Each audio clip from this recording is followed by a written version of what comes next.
O'zbekiston xalq yozuvchisi, o'zbek adabiyoti va ilm fani rivojiga beqiyos hissa qo'shgan akademik adib Muso Toshmuhammad o'g'li. Oybek shoir, yozuvchi, adabiyotshunos olim va jamoat arbobi. O'zbek xalq yozuvchisi, O'zbekiston Fanlar akademiyasi akademigi. Oybek taxallusi, asl ism sharifi Muso Toshmuhammad o'g'li. 1905-yilda Toshkent shahrida tavallud topgan. Roman va qissalari, ilmiy, nazariy, siyosiy, badiiy publitsistik asarlari, tarjimalari, ajoyib she'rlari, dostonlari va hikoyalari bilan o'zbek xazinasini boyitgan adoqli so'z san'atkorlaridan biri. Oybek bolalar adabiyotiga ham munosib hissa qo'shgan ulkan adibdir.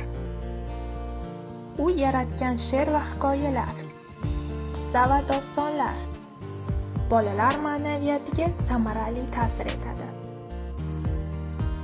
Oybekning bolalar va o'smirlarga bag'ishlangan g'oyaviy, badiiy, kuchli she'rlari bilan birga bolalar va o'smirlar hayotini tasvirlovchi hikoyalar ham yozdi. 1981-yilda adibning Globus nomli to'plami bosilib chiqdi.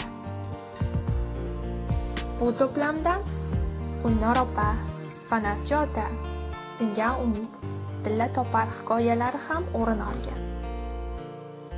Oybek buyuk o'zbek shoiri Alisher Navoiyning bolalik yillari haqida hikoya qiluvchi Alisherning yoshligi qissasini yozgan.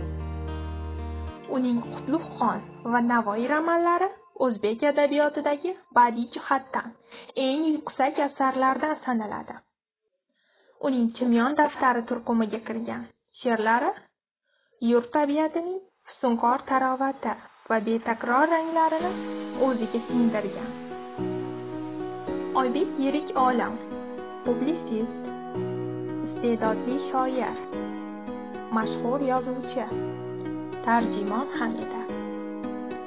U rus adabiyotining quyoshi sanalgan Pushkinning Yevgeniy Onegin she'riy romanini, Lermontovning Maskarad asarini, Arman xalq eposi, Sosunli Dovud dostonini va boshqa ko'plab asarlarni ona tilimizga mahorat bilan o'qigan.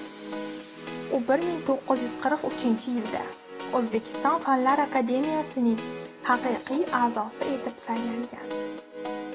O'zbekiston xalq yozuvchisi degan yuksak unvonga sazovor bo'lgan.